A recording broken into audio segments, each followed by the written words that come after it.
Oh, Bobby, I got to say, I'm liking that theme music more and more every time I hear it. Mark Rogers TV, the voice of college football, breaking down the game we love each and every day. We are here again on a Wednesday night at 8 o'clock Eastern Time to take your calls to talk college football. And my one question for the night is simply, why don't they win?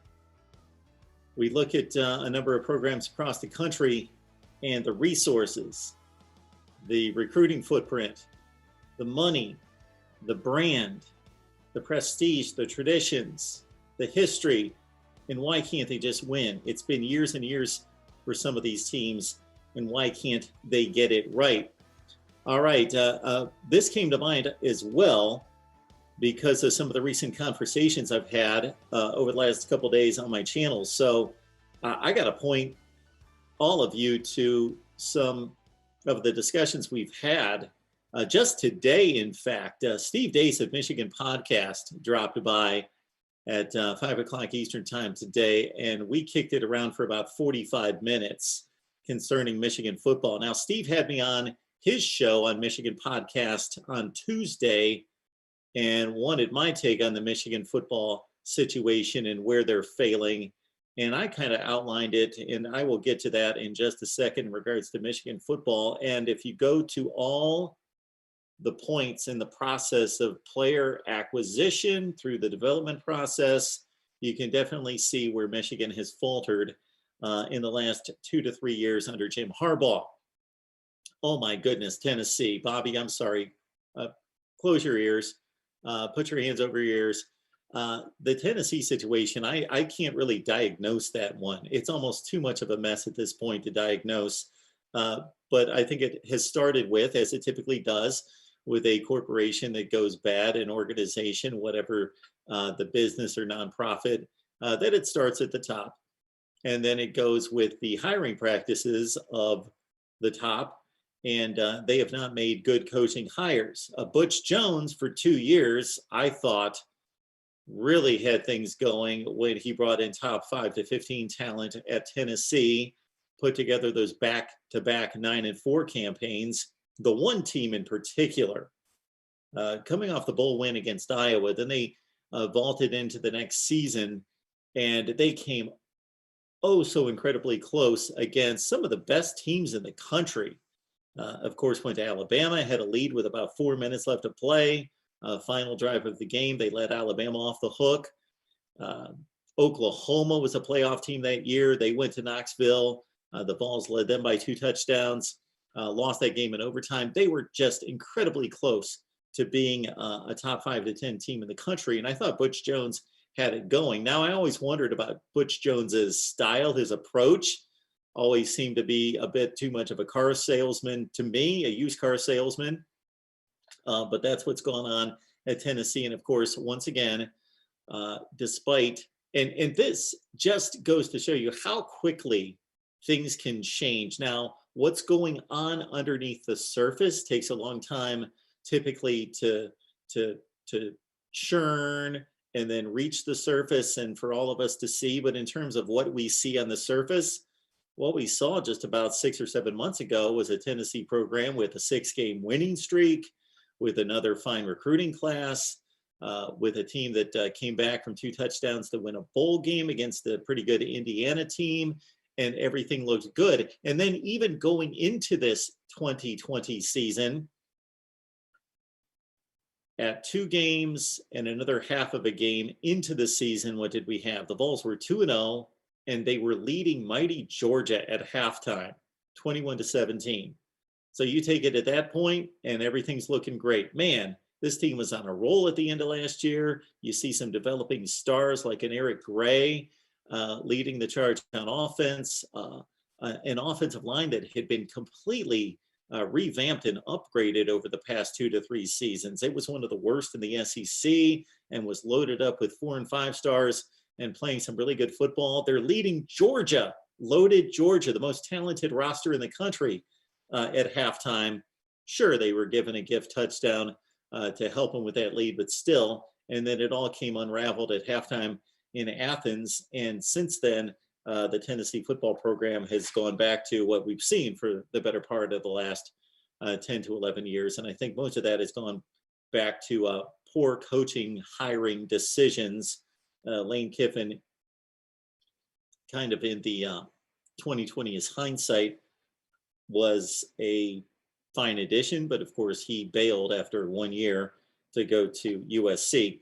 We just got done with our Florida State show that we bring you each and every Wednesday night at 6 o'clock Eastern time, talking Florida State football on a weekly basis with you. And there was a article on ESPN.com about 3 months ago concerning the Florida State demise, and no program, because for Tennessee's demise, you got to go back about 12 to 13 years when it started, when Philip Fulmer exited the program, at least as a head coach.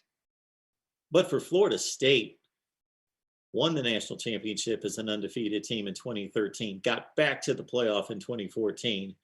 In 2015, they were still a top 10 team, as they were in 2016 with an Orange Bowl win. And the article launches by basically setting the scene of the booster meeting in which the Florida State athletic director addressed a bunch of boosters just days before Florida State took on Alabama to open the 2017 season, with the Orange Bowl trophy next to him, saying, "I think we're going to beat Bama, and I think we're going to beat them pretty bad." And ever since then, downhill for Florida State. It's a very intriguing article. If you look it up, just search like ESPN, Jimbo Fisher, Willie Taggart, just throw in some key names, put in ESPN, you'll find that article.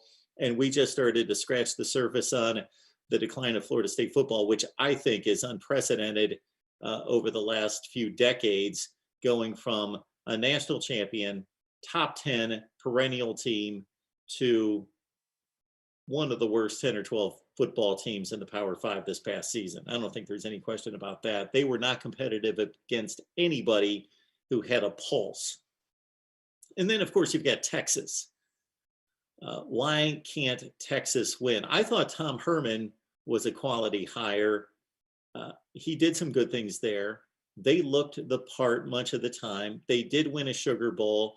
They competed against Oklahoma that season in beating the Sooners head-to-head during the regular season, competing well against them and losing in the final 5 minutes of a Big 12 championship game. But here we are a few seasons later. Tom Herman shown the door. Really not, in addition to being a fan favorite, was not a player favorite. So when you're only winning just about 60% of your games, and you're looking at year 5 and you haven't accomplished anything, and the players are starting to turn on you, and that was really shown and displayed on Twitter and on social media after Tom Herman was fired, that the players actually applauded. Typically, you will see even a losing coach who is respected and loved by his players. We've seen it time and time again. Take Willie Taggart at Florida State. When he was fired, his players came out in full support of him. Not necessarily that they didn't understand the firing, but they at least appreciated and respected the man and the coach. We didn't see that from Tom Herman's players, both past and present. They were for the firing. And so here we are, Steve Sarkisian going through the Nick Saban rehabilitation clinic for wayward coaches over the last couple of years, coming out with one of the top jobs in the nation. We're, of course, taking your calls at 860-499-3332 here at Mark Rogers TV, the voice of college football. So the way this works best is us talking college football with you. I say this all the time, that in producing the videos, in researching and doing all the things that make the channel go, my favorite part of it all is talking college football directly with you. So jump in the live chat. I will be monitoring as best as possible to catch some of the comments that come in on the live chat. But also, in addition to that, I want to talk college football directly with you. You don't need to stay on topic. Anytime I bring a topic to the table, it's just there for food for thought. And we can certainly go through that discussion of why these teams, why these programs continue continue to flounder despite all the amazing resources, money, and recruiting footprints and brands that they have. But we don't need to talk about that. Anything on your mind concerning college football is on the table. A few news notes that have come down in the last day or so. Mike Jones, inside linebacker at Clemson, missed a few games this season, but has been a starter for the Tigers most of the part for the last couple seasons, moving from Clemson to LSU. That was announced just a few hours ago. That transfer was made final. We actually got on with Lon Philip Sullivan from LSU Odyssey to break that down, and posted that video just a few hours ago looking at Mike Jones and also Brian Thomas, the last signee of the LSU class that finished in the top 4 in the country. Also, again, Steve Dace, Michigan podcast, joined us at 5 o'clock Eastern time. A riveting conversation concerning his team talent ratings. So I won't go through the whole process of what Steve looks at in trying to dissect football teams and pretty much forecast how those teams are going to play this year based on the talent provided. But it's a pretty fascinating metric that he has going that basically takes the recruiting ratings but updates them significantly based on transfers in and out of the program and those players that have certainly outperformed their recruiting rankings and need to be updated in evaluating these teams. I believe we've got a call on the line. We're at 860-499-3332. Mark Rogers TV, the voice of college football. Who's on the line? It's me, Mario. Hey, who are we talking to tonight? Mario, it's me. Yeah, how you doing tonight?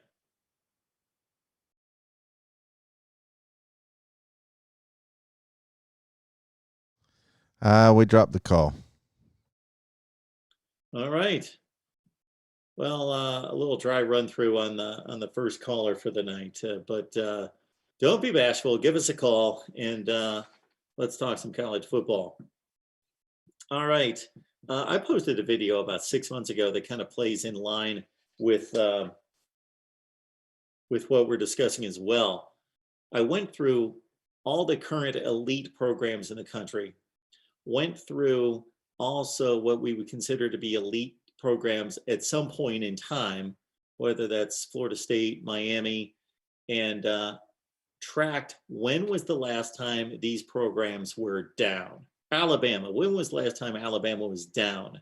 And when I say down, I like to define that. I like to define when people throw out terms like this program's down or this program's relevant or they're elite. I like to define those terms so we know exactly what we're talking about. And when it came to talking about programs that are down, I define that as basically getting to about a 3-year stretch in which the program had not seriously contended for a conference championship. So check out that video because that kind of goes in line with what we're talking about here in analyzing Michigan, Tennessee, Florida State, and Texas, those programs that are continuing to falter. On the other end of the spectrum, you've got the likes of Wisconsin and Northwestern, that it doesn't matter who goes through that program. They're picking up recruiting rankings, Northwestern in particular, in the 50s, and they churn out some solid football programs, football teams, as they've won the Big Ten Western Division 2 of the last 3 years. All right, we got a call coming in here at 860-499-3332. Mark Rogers TV, the voice of college football. Who's on the line? Good evening, Mark. This is Kevin, Dallas, Georgia. Hey, Kevin, what's going on? Well, just wanted to speak on the topic that you brought up in reference to the demise of some programs. And I think a lot of it has to do with what's the old saying, you get what you pay for. And when it comes to some programs, it's a matter of realizing that college football is your cash cow, and it has to be an investment. So you have to invest in it as far as, a coach, as far as assistant coaches. And the one thing that is, I guess, popped up on the radar maybe within the past maybe 15 years has been analysts. And, case in point, you ask as far as like, for instance, the last time Alabama was belly up. You look at Alabama going through, I guess, their wilderness experience probably right after Stallings. And I think they had a couple of NCAA violations, and that's when they went through the Duboses and Shula and et cetera.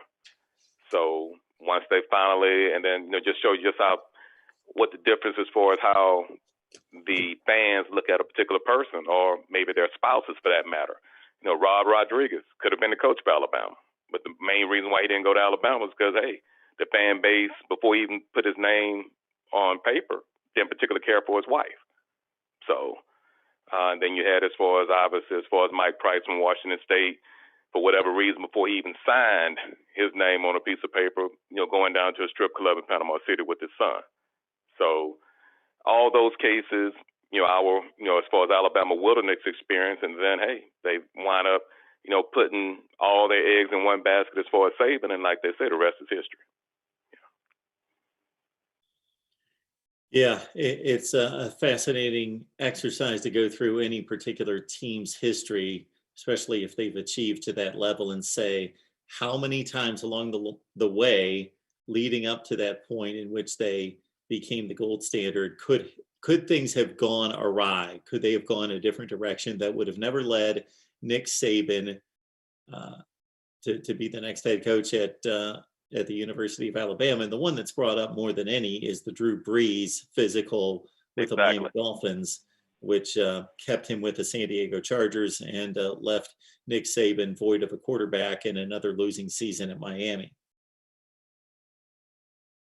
And then also, Mark, you look at as far as the University of Alabama following the University of Miami format. And what is that?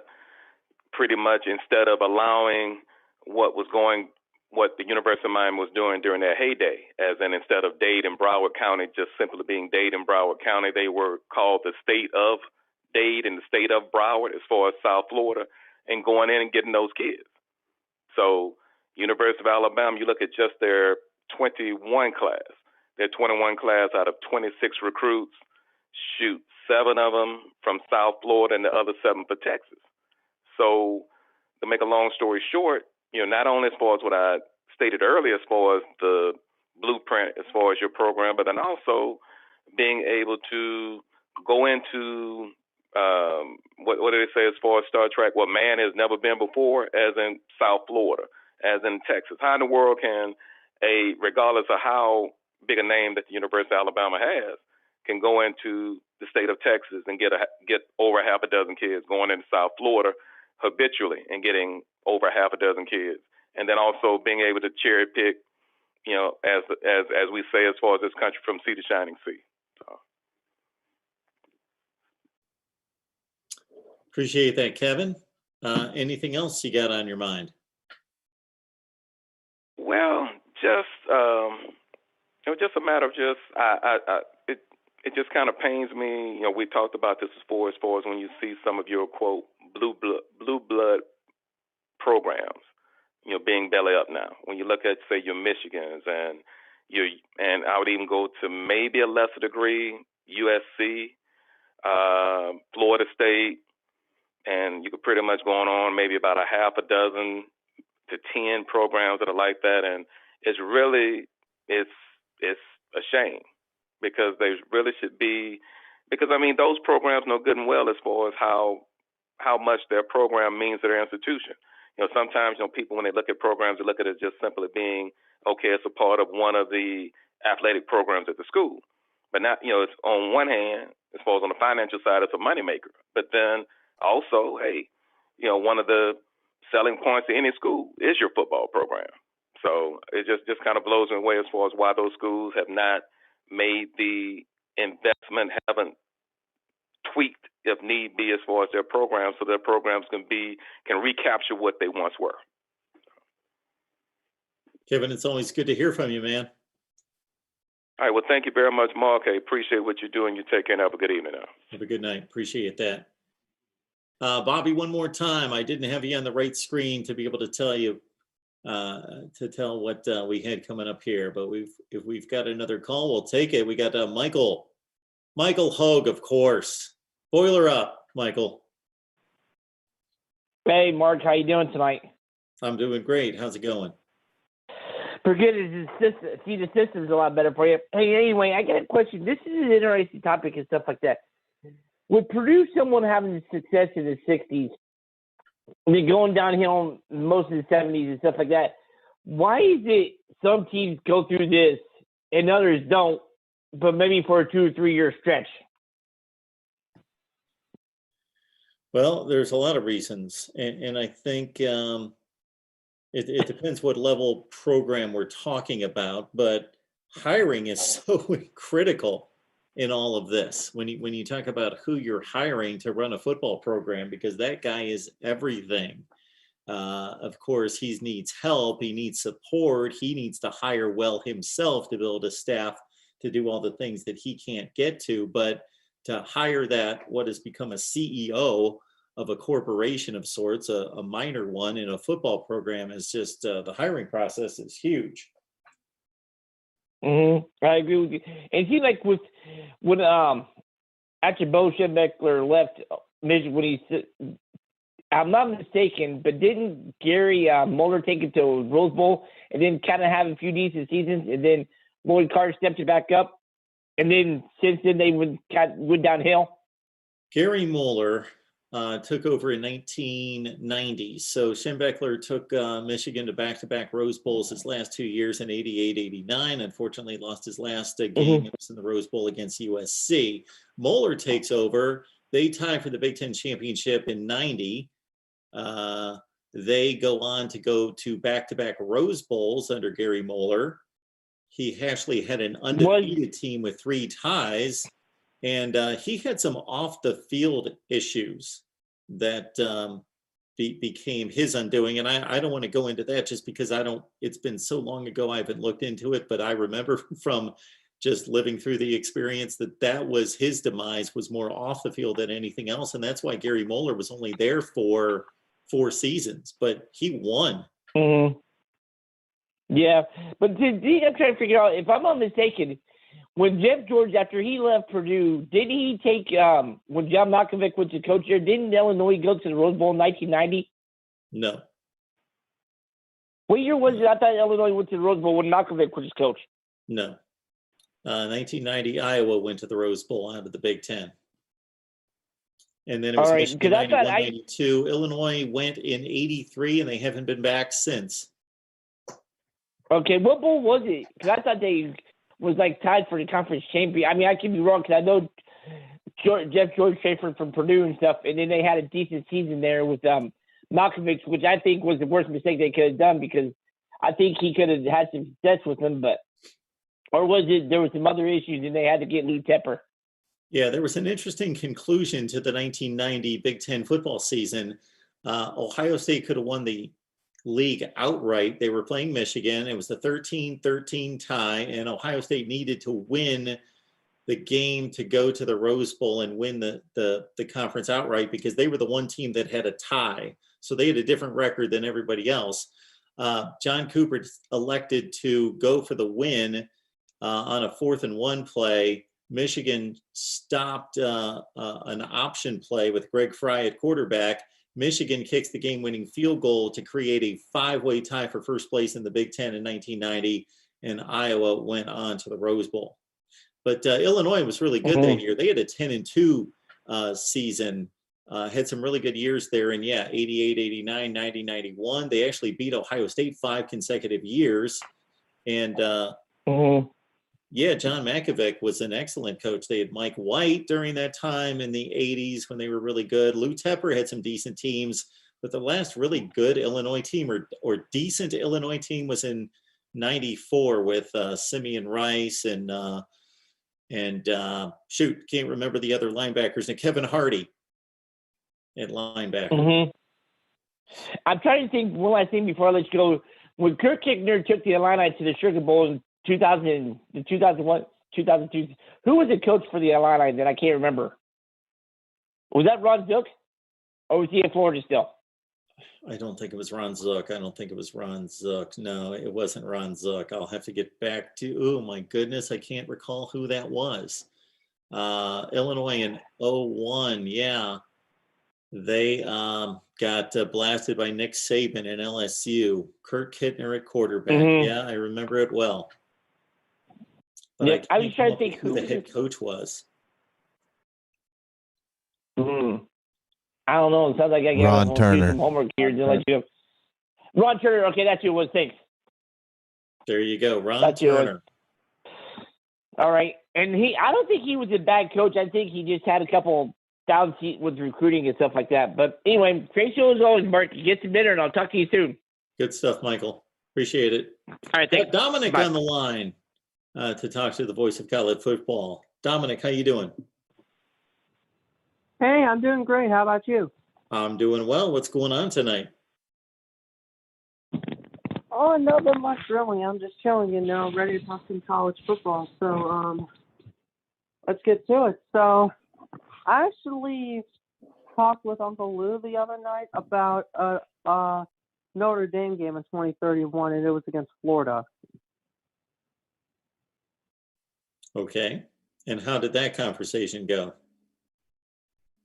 It was a good conversation. I mean, I think he said he was a quick starter. I think he said so. Yeah, I respected his opinion on that. But what are your thoughts on that game?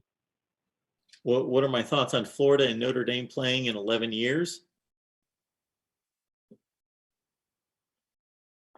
Yeah. My thoughts are that we've got like an 8-year-old running around somewhere in, I don't know, the swamplands of Florida who's probably going to star in that game.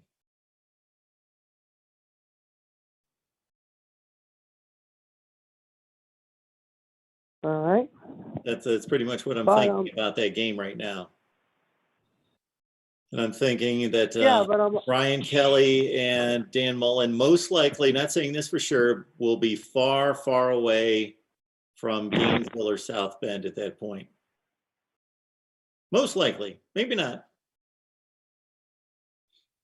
Yeah, definitely. Well, I mean, I know you're busy on the line, so I'm going to let you take some other calls. I appreciate it. Have a good night, Mark. Thanks, Dominic. Appreciate that. I didn't know what Dominic wanted out of me. Take the over. Take the over. It's going to be over 52. I don't know. They're playing in 11 years. The kids are like in 6th grade at this point that are going to be playing in that game. And if you know me, you know that I think that college football scheduling is ridiculous. It is ridiculous. So check out the videos that I posted over the last 2 days. We yesterday posted the ACC schedule fix. This morning was the SEC schedule fix. Lo and behold, the Big Ten's up tomorrow morning, 5 a.m. release. If you want to set your alarm clock to get the release of the video where we fix Big Ten scheduling. So basically, everybody talks about the college football playoff and how that needs to be fixed. Well, we need to fix scheduling before we fix the playoff. So I'm all for fixing the playoff. You guys should know that I'm the first one in line that says I got playoff proposals that would end this circus of inviting teams to the college football playoff. But before we get there, we got to fix the scheduling, because right now the scheduling is not equitable, both in conference and out of conference. It certainly is not out of conference. When USC can schedule Notre Dame and Alabama and be playing 2 of the top 4 teams in the country out of conference like they would have this past season in 2020, and Baylor hasn't played a ranked opponent out of conference since 1995, then we've got an issue with scheduling. The schedules are not fair, they're not equitable, and they need to be taken out of the hands of the schools. The individual schools should not be running around scheduling teams. We need to schedule it all in an off season and release it all in a uniform way. So I'm working on that, and I'm releasing those videos. And the reason the conference scheduling doesn't work is because Here's my most egregious example, but I can share 50 or 100 with you. In 2013, in the SEC, and you understand how the scheduling works. You play everyone in your division, and you play 2 teams in the other division if you're in the SEC. Alabama and LSU, same exact schedules, of course, in division play. They played everyone in the division. They play each other. The 2 teams that Alabama played were Tennessee and Kentucky, who were a combined 1-15 in the SEC. LSU had to play Georgia and Florida, 2 teams that went 14-2 in the SEC. Now, how do 2 teams competing for the same division championship have that much of a disparity in their schedules, or one of them has to play 2 teams that went 14-2 as the 2 games that are different than their opponent, who gets to play 2 teams that went 1-15? That's idiotic. All right, Mark Rogers TV, the voice of college football. Who's on the line? Quentin, calling from Orlando, Florida. Yes, sir. What's going on tonight? How you? Oh, nothing much, man. Nothing much. We're taking it one day at a time. But yeah, my question was why Florida, the Gators can't win a national title. Well, I think to be fair, let's understand how difficult it is to win a national title. So the last time you won one was in 2008. And to a lot of people, that's a long time ago. But to other people, it's not so long ago when you consider we've only played like 12 or 13 football seasons since 2008. And Nick Saban's won half of those. So it's a difficult thing to do, first and foremost. So let's understand that there aren't a whole lot of schools out there that even think about winning national championships because it's really difficult. Now, that said, that doesn't mean you should just resign yourself to the fact that we go 9-3, we're good. No, it's the University of Florida, and you've won 3 of those things in the last 24 years or so. So you certainly can do it. I think Will Muschamp is a tremendous defensive coordinator who's a marginal head coach, and marginal head coaches don't win national championships. And so you had him in replacing Urban Meyer. Jim McElwain proved to be pretty much the same, not a very different coach than Will Muschamp, but in terms of his capabilities, you just made, and this is something that we attacked off the top in talking about Tennessee, Michigan, Texas, some of these programs, Florida State, that have underachieved. It all starts with who you hire. So Florida made 2 poor coaching hires, and a lot of Gator fans would point to Urban Meyer, who could have been at Florida if he just had a different personality. So you had to take the good with the bad there. You won 2 national championships, but he's not the kind of guy that we've seen that sticks around a program for 10, 15, or 20 years. So you had to deal with that, and you didn't make very good coaching hires. Now, is Dan Mullen the guy for the job?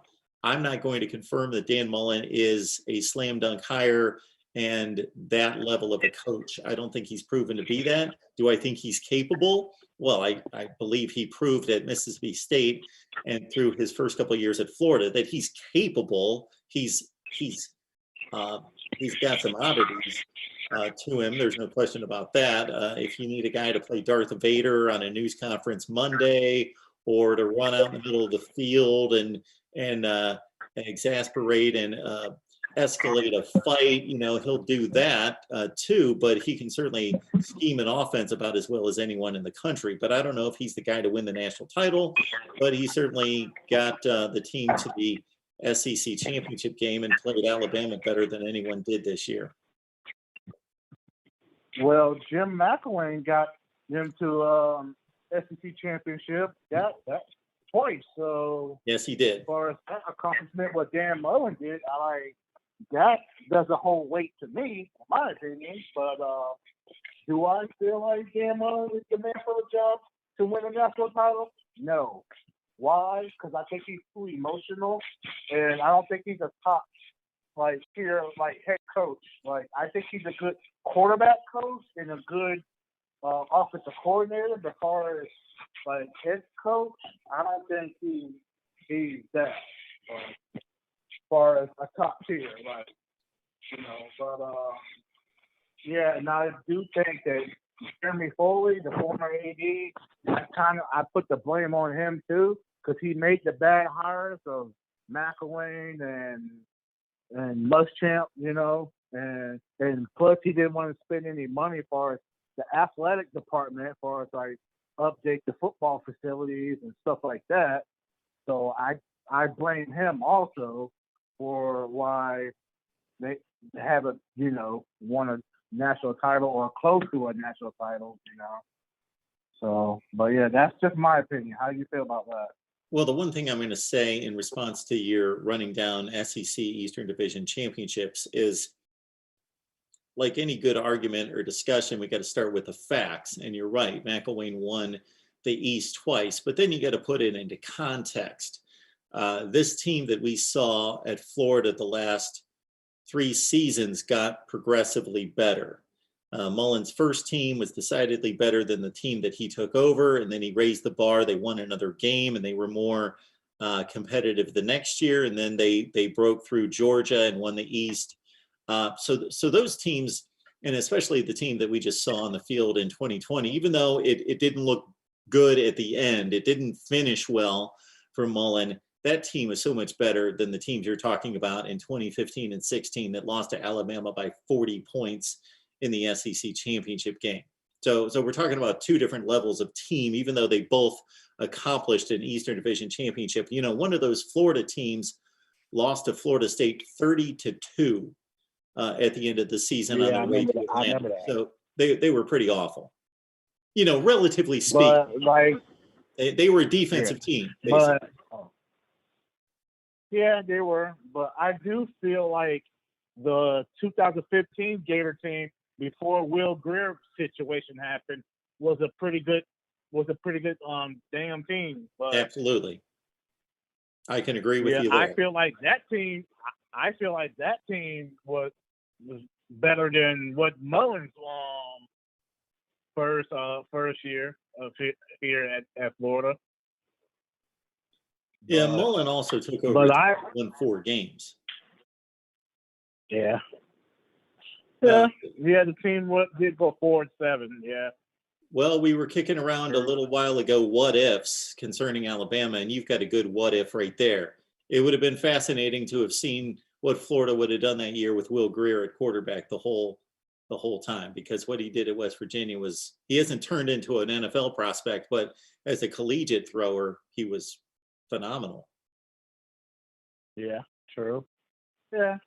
But I feel like Florida, Dan Mullen's not going to be able to get the job done, because I think I just don't like his attitude, because Jeremy Foley, from what I heard, that he didn't want to hire Mullen, because of his snobby attitude, and but and a lot of Gator boosters don't like him because of his snobby attitude. He thinks he's smarter than everybody in the room. He outsmarts himself.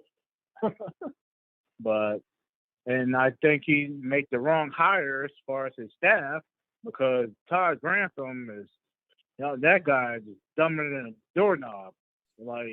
I don't know why he keeps getting jobs. Everywhere he goes, his third year, everywhere he goes, it goes down. Because I feel like he's good with somebody else's talent. Not good. I won't even say good. He's okay with somebody else's talent.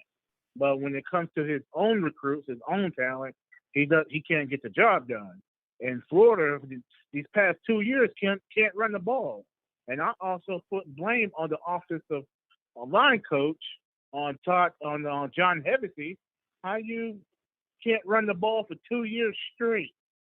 So, and Dan Mullen hired him also. So I don't know. I don't know. I don't think. I think if Florida goes 8-4 or 9-3, if they lose 3 to 4 to 5 games this year, Dan Mullen, I think he's going to be on the hot seat. Well, I would be surprised if Florida does much better than 9-3. I think that's pretty much I don't want to say their ceiling, but things could break well for them. But they've got a difficult schedule. They've got Alabama coming to town in week 3. They lose all that offensive firepower. Everything you just said, I think, makes total sense. When Dan Mullen took over at Florida, I thought it was a good hire for this reason, because he had already proven that he could win with less than SEC winning talent, that he could win at a pretty consistent basis, that he was going to a place that he was very familiar with, the lay of the land and the culture and the environment in Florida. And he was comfortable there. He loved it there. People liked him, that he'd be able to just fit right in and hit the ground running, which he did. But I completely agree with what you're saying, outlining his behavior this year. He was always kind of an odd guy, but it was pretty harmless.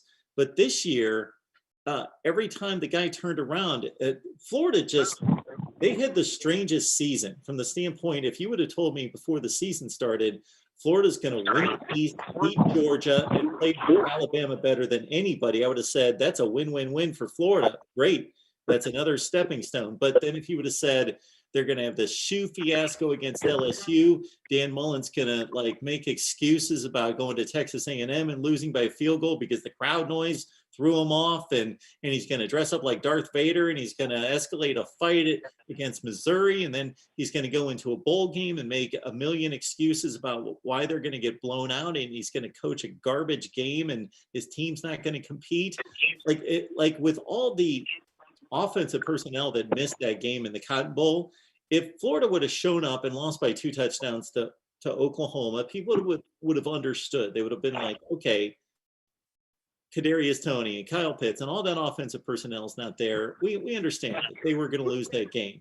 But to just not want to show up and play and not have any fight, and for him to just kind of pull the plug on the game, pull Trask out, they just get annihilated, and then say after the game, well, the last time you saw a real Florida football team was 2 weeks ago. No, you're the coach of the program. Yeah, he pretty much told you. He pretty much told everybody that they weren't going to put any thought into it and put any fight into it, because he said, well, that was the last 2020. That was the last time the 2020 team going to ever play, when they played Alabama in the SEC title. So he pretty much told everybody then that they ain't going to put the groundwork in to try to in the bowl game. They're just going to be like, okay, let's play this game and go home. Pretty basically. Yeah. By contrast, North Carolina was faced with a similar situation. 2 of the best running backs in the country opted out for that game. Their 2 best wide receivers opted out for that game. Their best defensive player, one of the best in the nation, Chaz Surratt, opted out for that game. North Carolina was shorthanded. They were playing Texas A&M, one of the 5 best teams in the country. They fought tooth and nail. They were in a 1-score game with a minute left in the game. They went down there and did the best they could. Yep, they did. All right. Anything else for me? No, that's it. Well, I I got one more thing. Yeah, I got one more thing. Sure. And I don't want to hear this excuse as far as, well, Florida has to compete with Miami and Florida State and all, as far as the state of Florida in recruiting, and those teams are down. There should be no excuse why you can't keep the kids at home. Do you agree with that? So you're basically saying that a recruiting class of 11th or 12th in the nation is not good enough? No, not for University of Florida. No, because in the SEC, you're what, 5th in recruiting? You're 5th in the SEC. You ain't gonna. That's not getting the job done. I agree with you. Absolutely. They need to do better than that. It all goes back to because there's no excuse in Florida and Alabama. You can do that, because nobody's not going to compete with you in the state of Alabama, because Alabama doesn't even have a pro team. So Alabama's in all be all. Georgia, same way. Georgia's gonna, they can keep their kids in the state of Georgia. Who's gonna compete with them? Georgia Tech? No, that's funny. You get what I'm saying? So sure, absolutely, yeah. I'm right there with you, because it all goes back to the expectations and what the man is being paid to do. It's like when Mark Richt and Les Miles were fired at Georgia and LSU. People asked me, should they have been fired? Did they do a good job? And my answer was, yeah, by most measurements, they did a good job. They won 75, 80% of their games. They competed for titles, but they are being paid to win and compete for championships on a regular basis. They're being paid $7 million a year. So they have to understand that, you know what, the bar is that high and I can do a good job, but good is not going to be good enough year after year after year. So Les Miles losing 3 and 4 games at LSU when he's being paid as one of the top 3 or 4 coaches in the nation is not good enough. Yep, I agree. Yep. But yeah, that's all I just wanted to vent and get that off my chest. Well, we appreciate it. Call back sometime. Oh yeah, I will. Have a good night. Mark Rogers TV, the voice of college football, breaking down the game we love, discussion, debate, analysis that we think is the best. Thanks to you and your calls, and we got one coming in from Yakov 22. Hello, Mark. This is Jeffrey, otherwise known as Yakov 22. There we go. How you doing tonight? Yes, it's great to be back on, Mark. I just sent you a little sticker there. I hope you saw my sticker. Oh, I did not. We've got a bit of a different setup on Wednesday night where I'm running the feed and I'm doing all of that, but I'm not looking at it actively tonight. But I'll jump on here and acknowledge that. Thank you so much. Okay. It wasn't so much that I needed to thank you. I just want to make sure you received it there, and just part of my or say I appreciate you doing what you do, and appreciate you taking my call, and needed to send you a little sticker there too. Thank you so much. Appreciate that. You're welcome, Mark. Actually, Mark, well, again, I always enjoy the show. I had as you know, I'm an Ohio State alum, so a longtime fan and alum. But actually, I wanted to bring up 3 quick things I wanted to say, not even about Ohio State, but about the Big Ten. Well, 2 of them about the Big Ten. One is about a Big 12 school. And I once called it about this, Mark, and I've heard you, speak about this in your own and with callers, that one of the most important things that, as far as the school's ability to succeed is proximity to talent. So, and of course, facilities, commitment to winning. But with that in mind, I wanted to see what you thought about this. In regards to the Big Ten, I think we'd all agree that Ohio State, is above the rest as far as in-state talent, proximity to talent, and of course they're able to compete nationally. But just as far as the in-state proximity, they are the top. However, I think what I was thinking, and I don't know if this is I've never heard anyone speak about this, but as far as proximity to talent goes, although an argument could be made for Penn State as far as that goes, I actually think that the number 2 and number 3 teams in no particular order, as far as proximity to talent in the Big Ten, would be Rutgers and Maryland. And they're not number 2 and number 3 as far as results in the field, of course. But I think as far as proximity to talent, they may be the 2nd and 3rd. There's a lot of good players in both those states, a lot of good players in the DMV. And I just want to know what before I have another thing, I wanted to know what you thought about that concept there. Well, it's a great point because I saw a study not long ago that Washington, D.C. produces more NFL players than anywhere. Now, that usually gets discarded because people are just looking at states and metro areas. And so that's where Atlanta and Houston take over from a metro area standpoint, and where Texas, Florida, and California, and actually per capita, Louisiana produces more NFL players than any other state. And so people don't think about Washington, D.C., but it actually produces more NFL players per capita than anywhere. And to your point, you got Virginia's a good football playing state, Maryland's a good football playing state, and Pennsylvania and New Jersey is.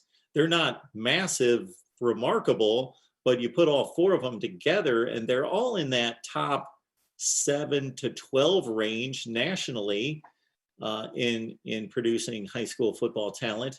So yeah, Maryland's right there, and Rutgers is right there. And you would think, and we're starting to see that though with Maryland, Yakov, as you've seen their recruiting rankings under DJ Durkin. He had a couple strong recruiting classes, and Mike Loxley had one.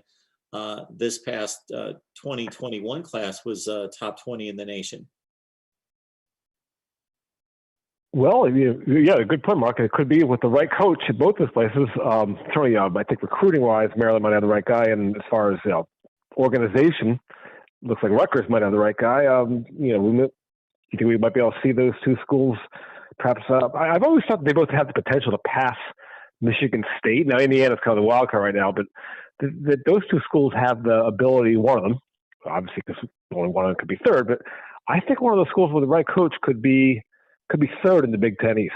They could fight their way with the next couple of years to the third best team. Well, I don't know, maybe fourth. I guess you want to say Michigan, Penn State, or Heather, but they should be fighting for fourth place. Maybe they give an occasional jump up and grab a third place in the Big Ten East. You, in light of what we just said there, do you think that's with the right coaching, one of those schools could stake a claim to fourth/third in the Big Ten East?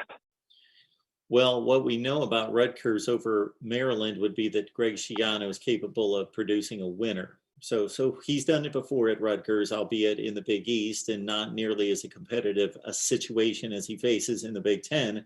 But now he's got the opportunity, because he's in the Big Ten, to attract better talent and keep better talent in the state that would be more likely to want to play in the Big Ten rather than play in what was the sixth best conference in America, the Big East at the time. And we've seen Greg Schiano win at Rutgers. We've never seen Mike Locksley build anything anywhere. He had a deplorable 2-year run in New Mexico State. But we'll see. He's recruiting well, but he has yet to produce on the field. Now, Maryland probably is closer to more talent, but not significantly closer to where it should matter. They're both in a very interesting place, trying to make their way in the Big Ten, trying to prove that they're actual Big Ten members. They still almost don't even feel as part of the Big Ten because they have yet to do anything that's relevant or impactful in Big Ten football. Right. Well, I'm sure you don't get too much Rutgers Maryland talk. Usually it's when you do hear those two words, it's more in the joking sense, but could be in the near future that the joke will be on those who are on others, because one of them might jump up there. The other thing I wanted to ask, Mark, I had three things, but you have a lot of calls, so I'll just say the one. This is a little bit more from the historical point here. I wanted to get your opinion on this. Sometimes we speak about the greatest coaches of all time, and obviously that's generally going to be whoever wins the most championships, or percentage-wise, or both. And obviously these days it'd probably be Saban would probably stand alone as far as that. Historically, we could speak about a couple other people there, but actually, I think another way I think something that's forgotten is who does the most with the least. For example, I think it'd be harder to be 6-6 at Vanderbilt than what Saban is doing every year. If someone went 3 years in a row 6-6 at Vanderbilt, I would consider that to be more impressive than him going 15-0 3 years in a row, which he's never done. But I wasn't really calling about Vanderbilt. I wanted to get your opinion on the following, Mark. I think that the coach, all-time greatest coach as far as having done more with less, is Bill Snyder, who consistently for many years, in two stints, he retired and then came back, but maybe you could think of other ones. I think you're probably a bit more of a story as far as football goes, but I happen to think that no one has won more in Manhattan, Kansas. There's not much in-state talent. I don't know how I would imagine maybe now, but I think they probably had less facilities than some of the top teams in the Big 12, certainly as far as Texas, and then when Texas A&M was there, and Oklahoma, and when Nebraska was there. Again, they have no proximity talent. They probably had less money. Yet he consistently won 8-9 games. He even had a nice run at the national championship one in 99 2000. They had a close loss in the Big 12 championship game, and then they lost to Purdue, I think, in Alamo Bowl or so. But he had some nice runs there and was a national power. And I just want to know if you think that there could be an argument made that no coach has ever done more with less than Bill Snyder. It's funny that you bring up Bill Snyder, because as soon as you said, okay, we're going historical and what coach has done the most with the least, he's the first guy that came to mind over a long period of time.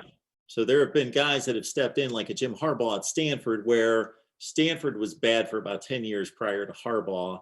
And he got himself a quarterback, of course, and by the sheer will of his personality and recruited up very quickly, ramped up Stanford quickly, but that was a short spurt. If anybody goes on your favorite historical college football website, there's one in particular where it's Howl something. I forget the name of it, but I've got it bookmarked because of what I like to reference, and I try to keep most of that in my head. But go back to Kansas State football year-to-year records before Bill Snyder, and you can go back for decades, and it's incredible how awful they are. Like the 1-10 and 0-11 seasons just are stacked up on top of each other. It's just a run of 2-9, 0-11, 1-10, 1-10, 2-9, 2-9. 3-8 was a banner season at Kansas State before Bill Snyder showed up. It's remarkable how awful they were for decades. And he shows up, and within about 3 years, he's competitive. And as you said, at the very peak of his stay there with Colin Klein and others, he's competing and won, I believe, 2 Big 12 championships, 2 or 3 Big 12 championships, going to BCS bowl games, coming very close to, of course, 1998. They could have played in the BCS championship, the very first one against Tennessee. But they tripped up in overtime against Texas A&M, or they would have been. And yes, Bobby, you won a national championship there in 1998. And actually, as a side note, I was at the Georgia Dome for the SEC championship game, covering the Tennessee-Mississippi State game. And that was a historic day in college football because Tennessee was fine as long as they won. But there was this just this log jam of teams with one loss. Ohio State, UCLA, Kansas State, Wisconsin, Arizona, Florida State. They were all lined up, and they were just dropping by the hour. UCLA upset Miami upset UCLA, and they were all just falling. Kansas State in the Sugar Bowl, and Florida State survived and of course, played Tennessee in the championship game. But what Bill Snyder did, and then even to back up his greatness in building that program, would be 2 points I'm going to make. One would be, you would think, okay, if he turned it around that quickly and that decidedly, then his recruiting classes must have been excellent. If he's winning 9, 10, 11 games a season at Kansas State. No, the recruiting classes were still not good. Now, he went the JUCO route and really tore it up there is one of the ways he was able to build up Kansas State. The other remarkable thing in contrast is he stepped aside. Ron Prince took over at Kansas State, and they immediately went, back to going 5-6, 5-7. And then he comes back, and they immediately, now it wasn't, he didn't bring them to the heights that they had enjoyed before, but they instantly were back to winning 8 and 9 games and going to decent bowl games as soon as he stepped on campus. Just the sheer will of Bill Snyder being there. Maybe that's one of the reasons they call him the Purple Wizard, is just he just showed up and they started winning again. It's remarkable. Yeah, well, I'm happy to confirm my thought there, Mark. Again, I love going down memory lane. I'm happy to confirm my thought that he has his place in as far as coach who's done most of the least. Now, your current guy, I think, before we say good night, would be Pat Fitzgerald at Northwestern. I think he'd be there, right? I might give another coach. I'm forgetting his name, but the Iowa coach. He might have a little more than he has more than Pat Fitzgerald, but Pat Fitzgerald would probably be top, and I'd say the Iowa coach would be maybe a distant second, at least as far as the Big Ten, but even nationally for that matter. Yeah, and at this point, both Iowa coaches, both in the state, Iowa State. Yeah, that's true. Sorry, I should have told the other Iowa there. Well, Mark, I know you have a lot of calls.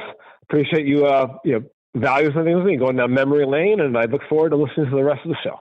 Appreciate that. Have a good night. Absolutely. We are always pleased to go down memory lane. Love talking historical stuff here at Mark Rogers TV, the voice of college football. And who's our next caller? Hey, Marcus, Nate, the Plus Wolverine fan. How you doing, sir? Nate, I'm going to be much happier when you're able to change your handle name, when you can go back to Oh, I being, forgot you to do showed that. us a little swag, Nate the Great. I got Okay. used to that one. Yep. How you doing tonight? Pretty good. Yeah, I'm definitely gonna change it sometime. Well, my name for YouTube, but anyway, my topic was will JJ McCarthy will be the future quarterback for Michigan? That's my question, or topic. Sure. Before I answer that Or- question, Nate, I want to let you know that Yes. you should stay tuned here for the next couple of days because we're going to have so much Michigan football talk in the next few days. Oh, You're going to be riveted. First of all, we talked to Steve Dace a couple hours ago, Michigan podcast. yeah. So I don't know if you caught that, but that was a nice discussion with him, as it always is. Yeah. He's a wealth of knowledge. And we also talked to our guy Clayton Safey with Rivals on Michigan football. We're going to release his rundown of the 2021 and 22 classes. You've already got 6 commits in for 22. So he's excited about those guys coming in. And so we're going to have those recruiting breakdowns for you. All right, getting to the quarterback coming in there. Yeah, he's a 5-star quarterback. He better be playing quickly. Yes, he is the future of Michigan football. Yeah, I will agree with that because I look at his highlights. And he can throw it. He has a cannon. But he's more like a pocket passer. But he can scramble for if he has to. Like he has some speed on him. But I think I see him more a pocket passer than a scrambler or mobile. But he can run if he can. Like, yeah. I think I agree with what you said. He needs to be, he said starting or just playing quickly. Yeah, it's going to be fascinating to see whether he can win the job. I believe he's on campus early as an early enrollee. Yeah. And I believe that he's stated, I've heard him actually say that I'm here to win the job and start right away. Yeah, I mean, I want him to do it. I want him to win the job. No offense to K. McElmurray or, well, Joe Milton. I want, like J.J. McCarthy just won. I want to seem like, like for experiment. But I would say like the quarterback battle. My prediction for the quarterback battle for Michigan is probably K. McElmurray and J.J. McCarthy, and I think J.J. McCarthy will win it. After week 1, I would say, or think. But yeah, I mean, I think he's a beast, but I hope he's not a bust though. Some 5-stars are number. I don't know what. Some 5-stars can be busts. Is that right?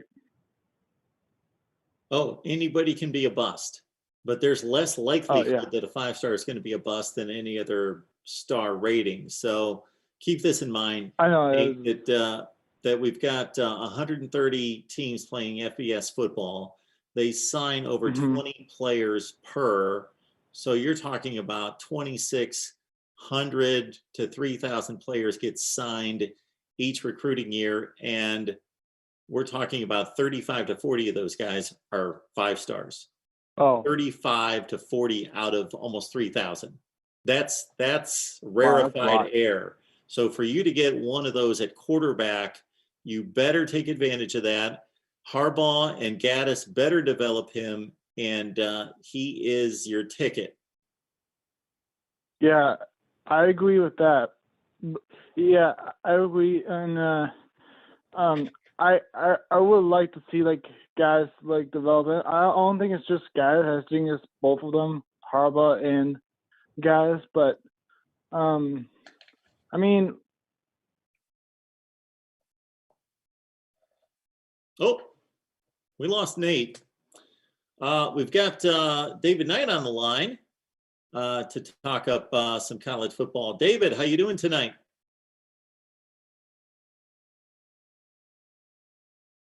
Maybe no more David. David, you with us?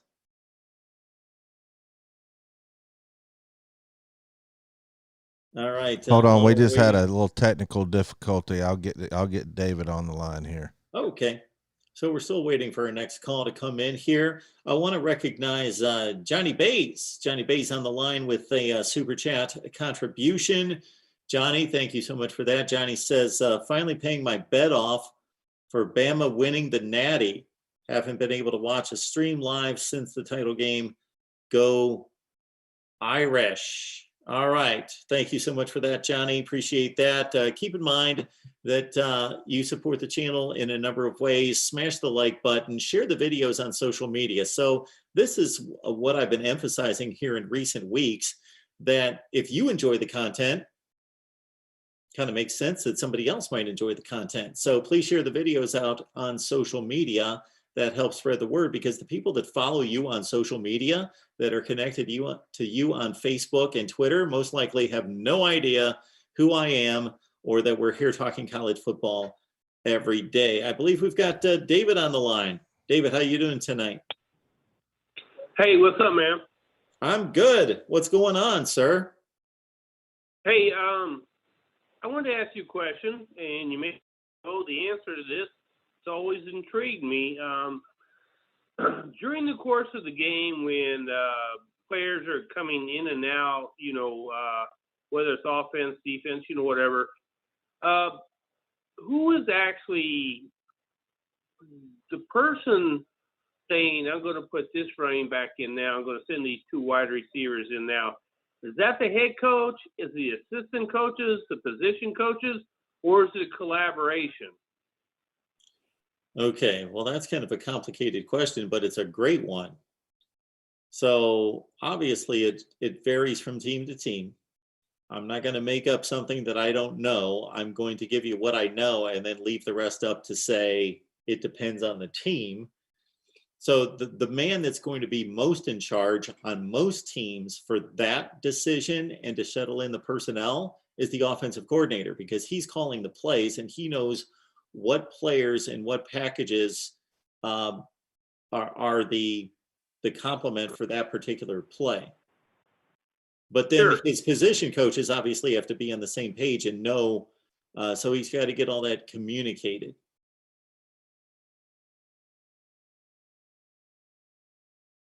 Mark, and what's intriguing to me is to understand the pecking order.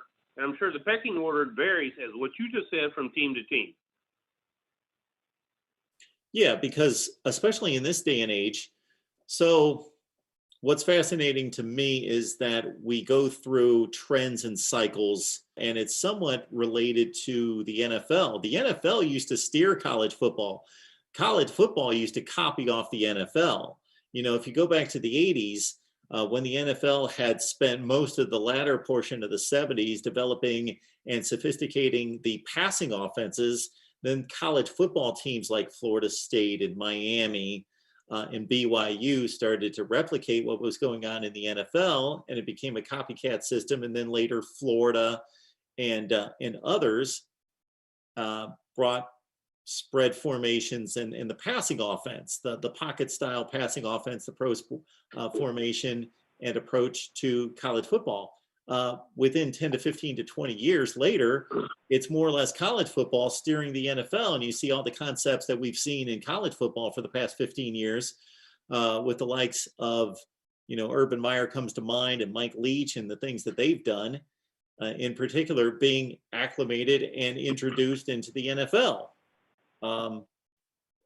And that's kind of how that's gone. Okay, so let me ask you this.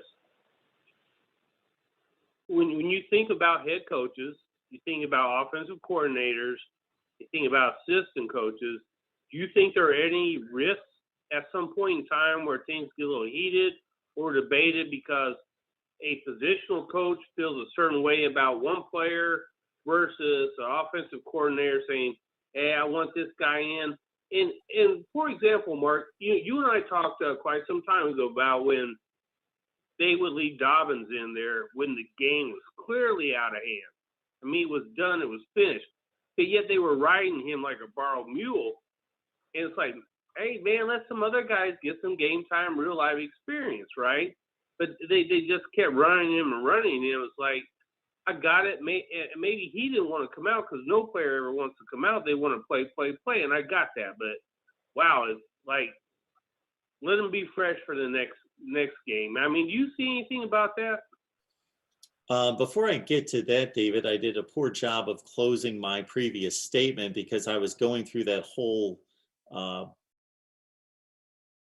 kind of history lesson of the way the give and take has gone between the NFL and college football and who's led whom and the styles of play to get to this point, that I think we've arrived at a place in college football where we've got more offensive-minded head coaches who are used to running their offense, and they are offensive coordinators of type Ryan Day, Dan Mullen, Mike Leach, where they run the offense. They're the offensive coordinator and the head coach, and so they're dictating all that. Do they need a lot of help? Yes.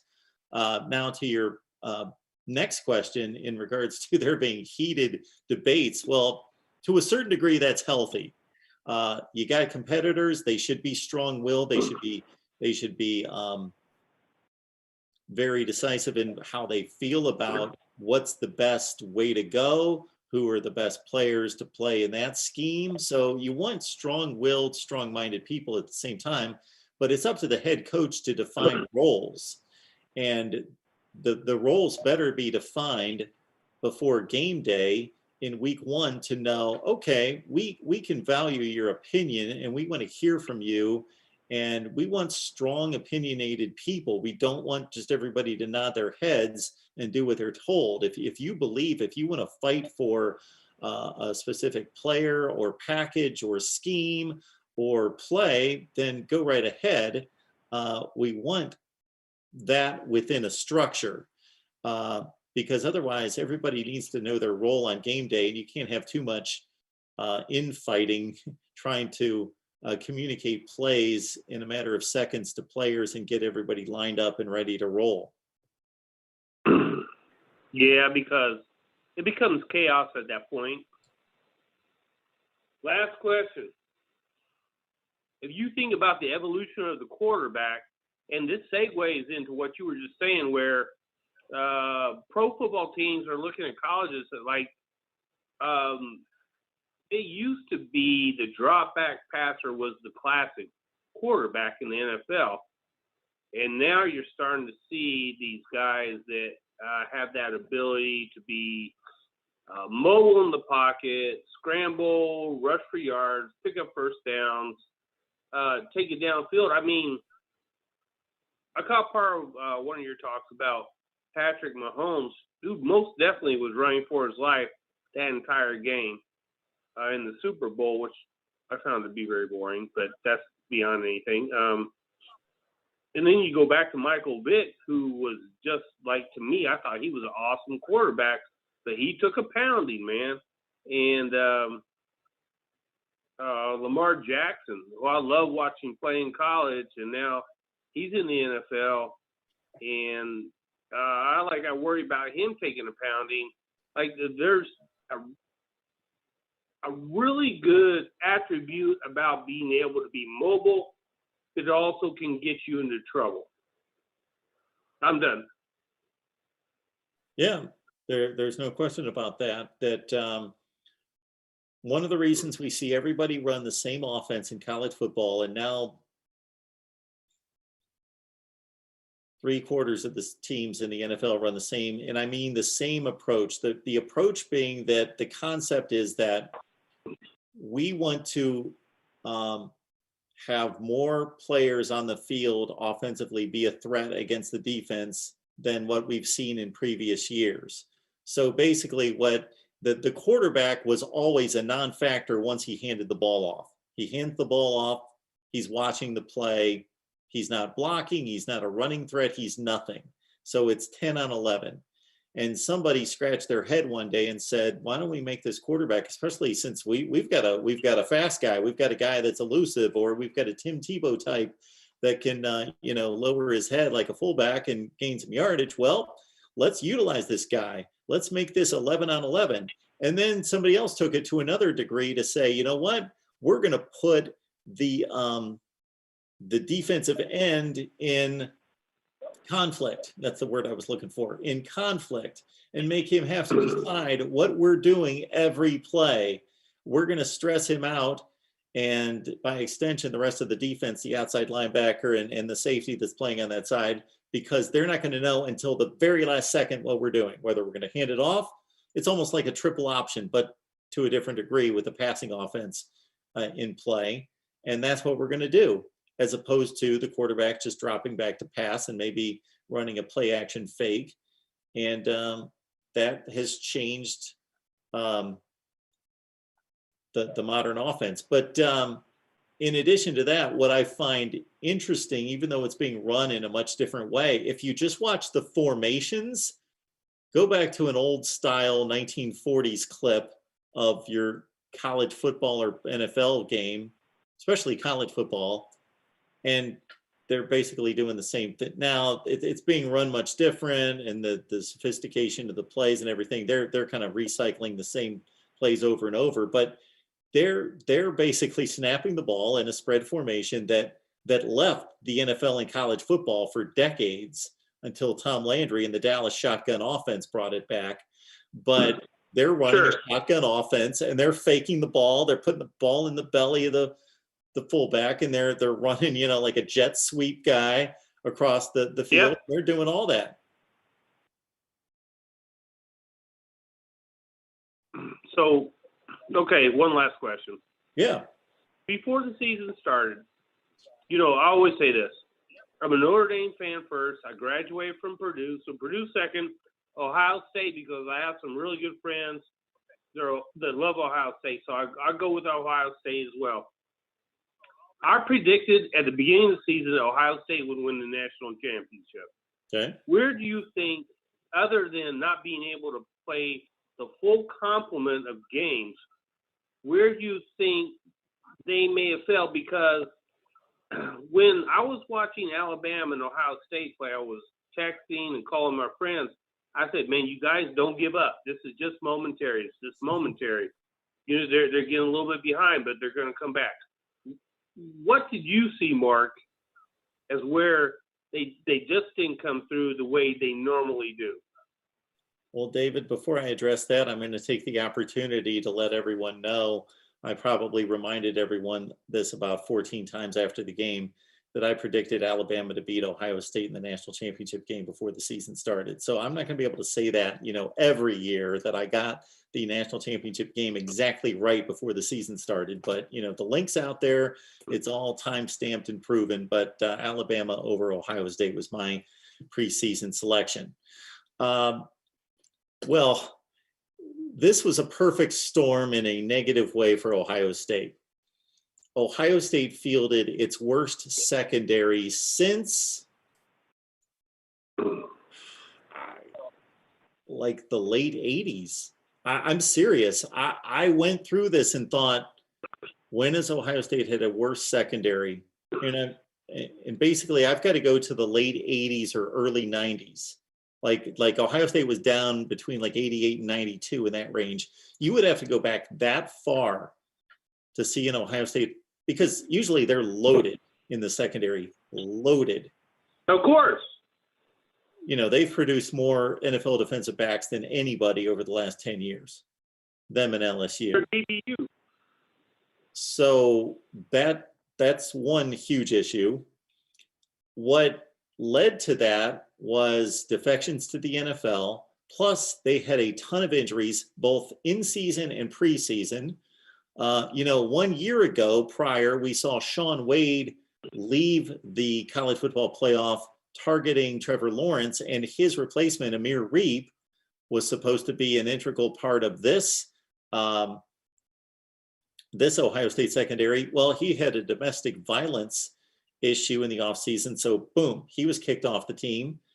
and Cam Brown was supposed to be integral in this secondary. He never played a down. He didn't play this year. They were just ravaged at the secondary by both injuries and NFL defections. And what resulted was the very worst thing possible against that team, against Alabama. That was the nightmare matchup for Ohio State. And you know, we have the Ohio State beat writers on every week during our Buckeyes live show that we'll in fact have on tomorrow at 2:00 Eastern time. When they make I this, check those out. And David, when they make this statement, this tells you everything you need to know.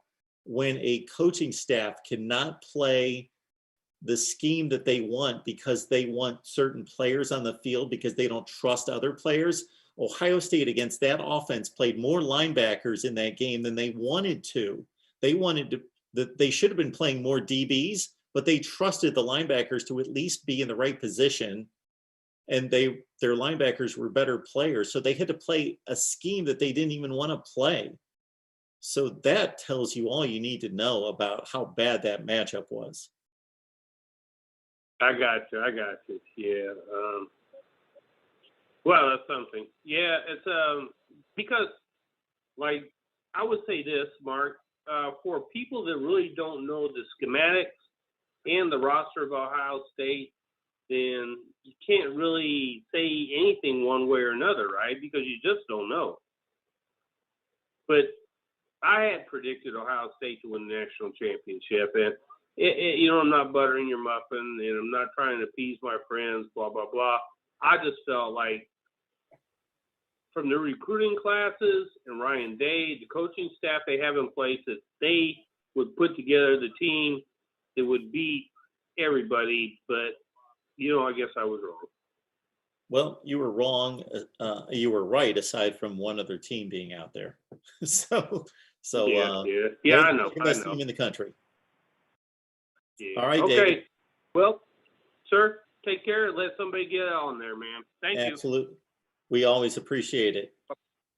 From one David to another, we've got David Greenshield on the line. How you doing tonight? The man that makes college football great, Mark Rogers. Hi, and how are you, sir? Doing well, sir. What's up? Having a hard. Well, I'm trying to keep up with your time. Sometimes you go live during the day, sometimes a little bit later at night. Sometimes you switch up on me from time to time, Mark. So I got to try and catch it. Do this for me, David. Just go to the front page of my YouTube channel. Go to the front page of my YouTube channel. I posted this on Sunday, Super Bowl Sunday. I posted what my off-season live stream schedule is going forward. Okay. Got it right there. Okay. And the only thing that happened today was our buddy Steve Dace contacted me today and said, so we had taped our Michigan podcast segment for his channel. And he said, you want me to come on today? You got a few minutes or whatever? And I said, absolutely, I do. So I said, do you mind going live? And he's like, sure, that's fine. And so at the spur of the moment, decided to do a live with Steve Dace at 5. Well, I was going to talk to you about that in a minute because I saw you on his podcast this week. I had a question about that. I did want to get, obviously, I want to talk about Ohio State first. By the way, it was interesting to just hear you make reference to the late 80s, early 90s Ohio State secondary, and names like Jim Peel and Bo Pelini come to mind. Isn't that, were those the names you were thinking of when you were talking about porous Buckeyes secondary, Mark?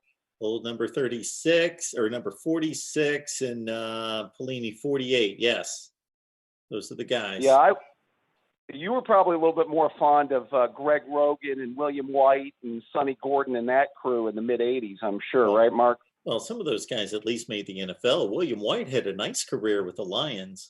Yeah. I believe Sonny Gordon also played in the NFL, if I'm not mistaken, for a little bit. Vinnie Clark was a first rounder. Yeah, that's right. Yeah, Vinnie Clark was. Yeah, I think it was right in that 90s period when Cooper hit on like 4 or 5 straight really good corners in a row, from like Springs to Winfield to Nate Clements to Plum. When he had a really good run, it was when it really started with the Buckeyes run at corners, by the way. Mm-hmm. Absolutely. And Yeah, it just went from there. And you know what, Mark? You make a great point about the secondary. I would make a few observations just to kind of piggyback on what you just said. It's amazing to me, the disparity, because I felt in 2019, and I don't know if you ranked them, but if you did in 2019, I thought the Buckeyes had the best secondary in the country in 2019, in my view. I don't know if you did a rankings of secondary, but if you ranked them, I think the Buckeyes secondary in 2019, when they had Okuda, they had Arnett, they had Fuller, and Wade was playing a slot corner, was as good as anybody's. What do you think? Well, I think the NFL backed you up. Yeah, I would say so. And that was the thing. That's why I thought that if we would have been able to beat Clemson that year, and bottom line, I would just say this. I think that we kind of realized that bottom line that Ohio State probably had a better team in 2019 when you look at all the way around than they had in 2020. I mean, obviously the best secondary, the best pass rusher, and you had a 2,000-yard running back to replace. I mean, that's a fair amount. Now, I mean, you're always going to have to replace a lot at Ohio State, but a lot of those guys are kind of generational guys, like a Chase Young and a J.K. Dobbins are kind of generational guys. So as far as one of the best pass rushers ever at Ohio State and one of the better running backs ever at Ohio State. So, and that's why I think that I still think that I wonder what the matchup with LSU would have looked like, as we've talked about before, because I think that would have been a strength on strength, by the way. That Buckeye secondary would have stood a much better chance of matching up with LSU's receivers than obviously this year's Buckeye secondary did with Alabama's receivers, bottom line. Wouldn't you say so? Oh, without a doubt. Yeah. So, and that's such a good. I was just going to say, football is such a quantity sport that we look at volume, but Okuda and Young being just two players, but being two of the top three players in the NFL draft, were the best at their positions in the country. Gone. Sure. Right. And Trey Sermon's a very good back, but he's not a 2,000-yard running back like J.K. Dobbins is. No. He's just not. So, and obviously he got hurt in the game, so that kind of compounded things too, as we talked about before. So, I wanted to ask you a question. I know that you covered – when did you cover the SEC, Mark? Was it right around like mid-'90s, late '90s, early 2000s? Yeah. So when I was down there, it was from 1994 to 2000. Okay. So I was about right. That's about right time frame. Yep. I don't know if have you been following this Al Washington situation and what Tennessee is trying to do for him as far as money that they're offering? I've seen some headlines. I've not really watched it or taken too much part in it. You'll probably be able to educate me on that. Well, the word is, and this was something I remember when we were talking about the disparity between the SEC and the Big Ten years ago. And, maybe this goes back to that old line about the SEC and, where they use "it just matters" more. I'm sure you probably heard that phrase that they throw out there. Yeah, once or twice. And I understand. Yeah, once or twice, or maybe a million times. But the thing about it is Tennessee offered him $1.5 million to be their defensive coordinator. Does that seem? I don't know. And my question to you is, when did the SEC start to ramp up these salaries for the assistant coaches at a certain time frame, Mark? And do you maybe remember when that might have been? Okay, this is just a bit of a guess, but I'm going to guess that the SEC was always ahead of everybody else. I'm almost positive. And when I say always, of course, I'm not going back to 1960, but, since the mid to late 80s, certainly from the time that I was down there covering SEC football, that the pay was higher there even at that point. And then it's just escalated and widened. And as you well know, Urban Meyer had something to do with bringing the Big Ten back into play, and just, the sheer presence of him and his recruiting machine not only affected recruiting elsewhere, but affected what had to be poured into recruiting. And that meant retaining quality coaches and putting them on the road and giving them the facilities and the resources to go bring in the players. Right, right.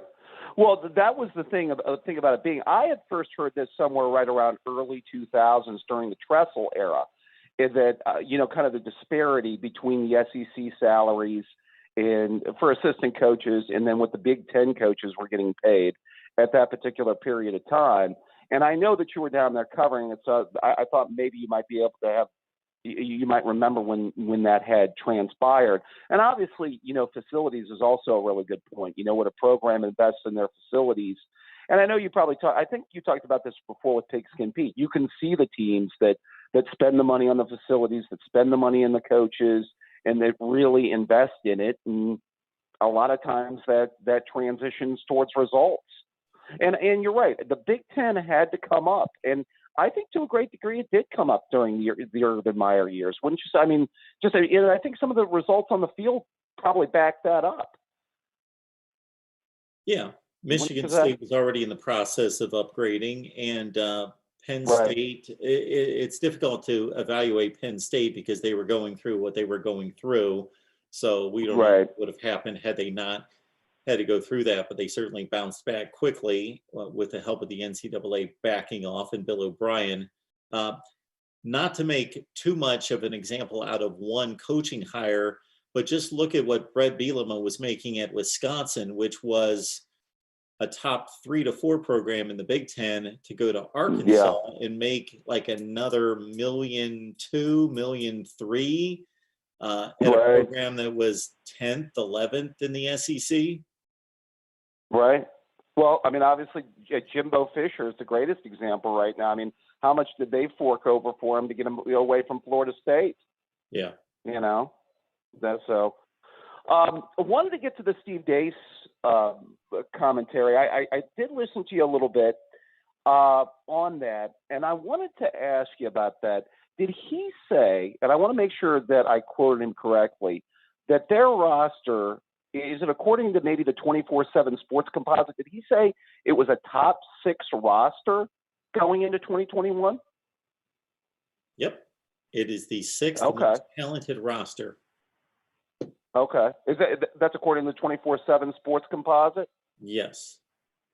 Okay. Because I know that their recruiting has been somewhere in that top 10 level. I know they had a top 10 class this year. I think they were right at 10. And I know they actually had now that's pretty much based on what the recruiting over the last, 3 years or 4 years? So you're actually making me come up with a question that I would have liked to have asked Steve had I thought of it this way. So yeah, has their composite or aggregate recruiting number been anywhere close to 6 over the last 4 years? The answer is no. Right. Right. It hasn't been that good. It's been 9, 11, 12, something in that range. Right. And he's also adjusting it. So what he's doing is saying, okay, Ohio State had the 3, 2, 8, 3, whatever the classes for the 4 years. Sure. And then he is taking situations in which if that particular team had 5 stars or 4 stars who have not performed, he is not downgrading the roster. He's not saying this 5 star has not even been on the field, because he is measuring potential. Okay. All right. And measuring talent. But just to finish here real quick, Dave, the one thing that he is doing on the other end of that is he's taking the Tanner Morgans of the world and saying this guy was a 2-star. I don't know if he was a 2-star, but whatever he was. And he's saying, well, he is now performing at a 4-star level because he's proven what he's proven.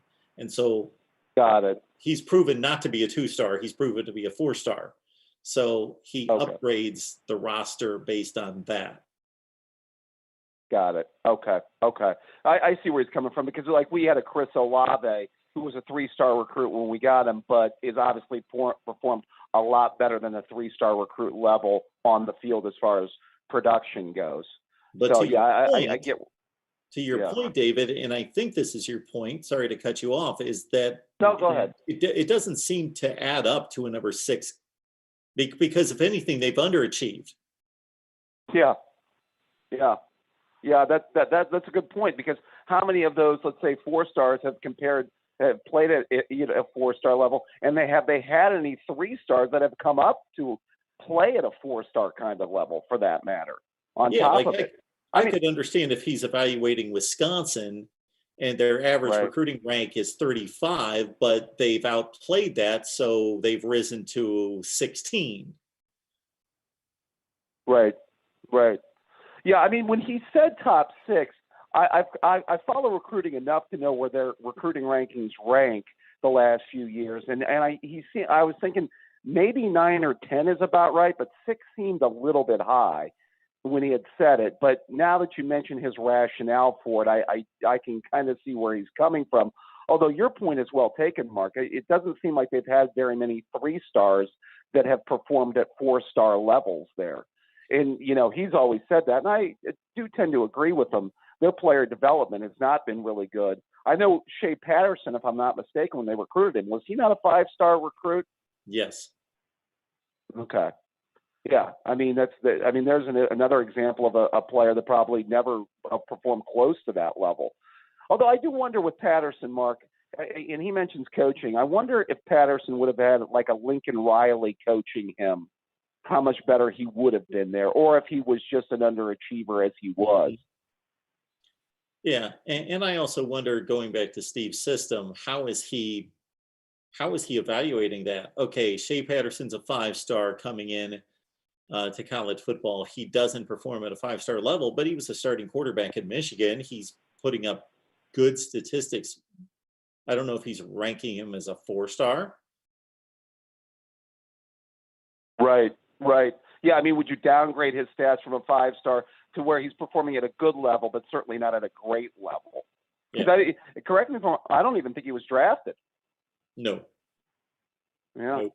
So, I mean, I think that says a lot if you're a 5-star quarterback and not even drafted. Yeah. So, hey, Mark, you going to have Buckeye Talk tomorrow? We will, 2:00 Eastern. I'll be there for it, my friend. Appreciate that, David. Have a good one. Take care now. Bye-bye. Mark Rogers TV, the voice of college football. We would ask that you would smash the like button. Even if you don't agree with me, if you enjoy the content, please hit that like button and share the videos on social media. I can't express this enough. If you enjoy the content, others will as well. All right. We got Rod Farva on the line to talk some Ohio State football. Mark Rogers TV, the voice of college football. You're up next. Hey, Mark. How we doing? I'm good. What's going on? Oh, not too much. Just another cold night here in Dayton, Ohio. Had to shovel my driveway twice today. Fun times, let me tell you. Yeah, I hear that. Great show with Steve. But yeah, great show with Steve today. Real insightful. I'm actually a big fan of Steve's. He tells it the way it is. And he was saying what I was hoping he would say in terms of JJ McCarthy. If it's just relatively close, they got to. I think, in my opinion, they got to start McCarthy. 4 or 5-star recruit. A lot of upside, and if he performs the way he should, or expected to anyway, he'll be gone in 3 years and get Michigan back to that level. So, but anyway, what I wanted to get at, I wanted to see if you saw the 2 new coaching additions Ohio State made today. Today, I did not. Yes. So they hired former Iowa State head coach Paul Rhodes as a defensive analyst. And then it was just announced about a half hour ago, they hired former safety C.J. Barnett as Ryan Stamper's replacement of the player development, head of player development. Not head, but a player development guy. All right, C.J. Barnett. Yeah, from that 2013 squad. Yes. So really underrated player. I saw him play a few times in high school. He's from the Dayton area. And what's funny about him, when he left Ohio State, he became a car salesman for a Mazda dealership. Then he became a cop in Columbus. And after about a year and a half of being a police officer, he became a football coach, which is pretty random. But hey, he's staying active and he's staying employed during these crazy times. So good for him. He was a guy, really popular guy on the team. a very underrated player, good leader. I think he'll bring a lot of good youthful energy. And and I'm glad you were speaking about the secondary a couple calls ago. I think he will kind of bring back, that expectation. Hey, I was in this unit as a player. I played for Coach Combs. I know what's expected of us. These are the things we need to do, in order to get back to the Ohio State level, playing elite football. So what I wanted to get at is with Ohio State now kind of shuffling things around now, they had some movement, within the staff, kind of they promoted a couple of guys. Now they had bringing these two guys. So clearly, and a lot of it was on the defensive side. So clearly they're trying to change things after the disaster of last season. What type of approach do you think they're trying to go with now with these coaching changes, and now with Al Washington staying? What do you think the new approach should be in terms of, recruiting, development, and schemes? Yeah, so we've kicked that around. If you've seen the Ohio State shows the last couple of weeks in regards to how much the hires will give us indication as to where they're going philosophically in scheming the defense.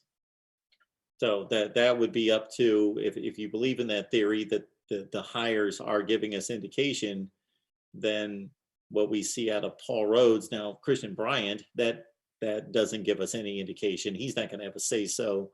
I'm sure he's going to be. No, C.J. Barnett, not Christian Bryant. Yeah, C.J. Barnett. I get him back and forth, but yeah, C.J. Barnett. That they're not going to be, that he's going to have a say in it. They'll listen to him, of course, with his wealth of experience. But that's anybody's guess as to where that's headed philosophically in terms of what type of defense they should run. Right. Because, like you guys were talking about earlier, our secondary was historically bad. I went through a little bit back in time too, and I think it goes way as far back as you did, because you said, the worst secondary since maybe the 80s. The worst secondary that I remember and most recent was the 2013 secondary. Yeah. They just couldn't stop anybody that year. And then we all remember the Orange Bowl, that Sammy Watkins just bubble screen after bubble screen in that soft cover 2 zone we were staying in. And we were just giving it to him, but we just couldn't adjust, and that's what's really concerning is, like how you alluded to or talked about how, we were forced to play a lot more linebackers against Alabama. That just makes me really worried.